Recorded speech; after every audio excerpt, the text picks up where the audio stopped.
Mahasiswa yang acuh terhadap agamanya. Seorang mahasiswa terlahir dalam keadaan keluarga yang kaya raya. Dia belajar di sekolah terbaik dan semua orang memujinya. Tetapi dia tidak peduli dengan masalah agamanya, juga tidak meningkatkan keimanannya pada Sang Holik. Pemuda ini adalah seorang ketua tim eskul renang di universitasnya, dan dia sedang mempersiapkan diri untuk mewakili negaranya di Olimpiade mendatang. Dia juga memiliki seorang teman yang sangat baik dan taat pada agama. Temannya ini selalu mengatakan, Bismillahirrahmanirrahim, dan sering mengajaknya untuk bersamanya ke masjid untuk menunaikan sholat dan membaca Al-Quran. Tetapi si pemuda lebih suka pergi ke kolam renang di kampusnya untuk lebih banyak berlatih di sana. Sampai suatu malam, pemuda itu hendak pergi ke kolam renang kampusnya untuk menghabiskan waktu berlatih melompat. Dan rembulan pada malam itu begitu terang menyinarinya.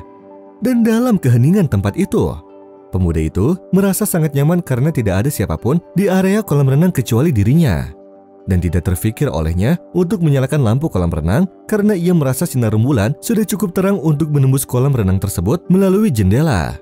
Sampai pada saat ia menaiki tangga papan lompat, dia maju ke tepi loncatan untuk bersiap-siap melompat dan mengangkat tangannya agar loncatannya sempurna. Namun tanpa sadar, dia mendapati dirinya berkata, Bismillahirrahmanirrahim.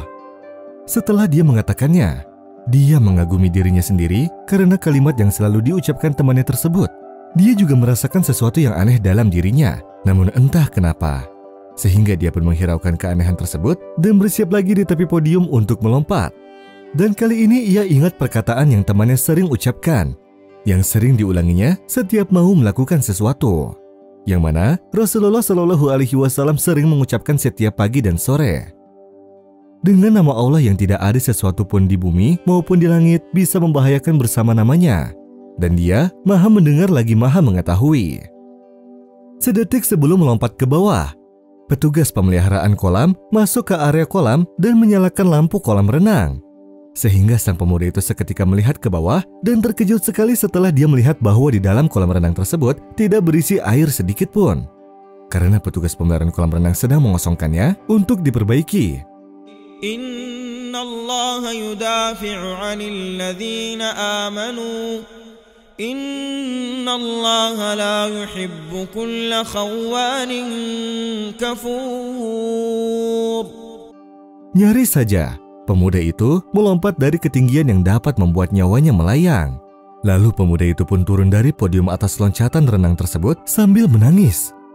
Ia sadar dan merasa takut akan kematiannya yang tidak husnul khotimah, dan berkata dalam dirinya sendiri sambil menangis, Aku bertobat kepadamu ya Allah.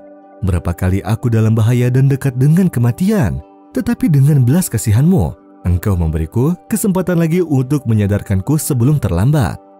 Aku berjanji kepadamu ya Allah, bahwa aku akan semakin taat padamu.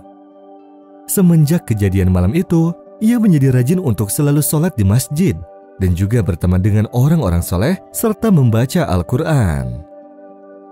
وَمَنْ يَتَّقِ اللَّهَ يَجْعَلْ لَهُ مَخْرَجًا وَيَرْزُقْهُ مِنْ حَيْثُ لَا يَحْتَسِبُ وَمَنْ يَتَوَكَّلْ عَلَى اللَّهِ فَهُوَ حَسْبُهُ إِنَّ اللَّهَ بَالِغُ أَمْرِهِ قَدْ جَعَلَ اللَّهُ لِكُلِّ شَيْءٍ قَدْرًا.